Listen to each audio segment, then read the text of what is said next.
Ari na guys, so nabalatan ko na yung niyog.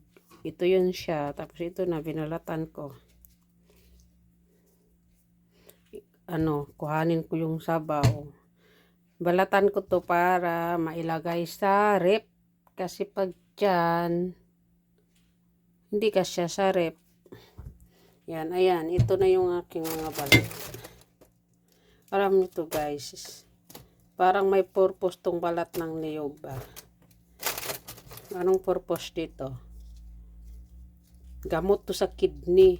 Ilaga mo, inumin mo yung sabaw. Inumin natin itong sabaw. Buksan natin. Try natin buksan. Mula no, yan na.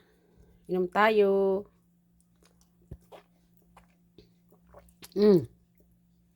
Sarap.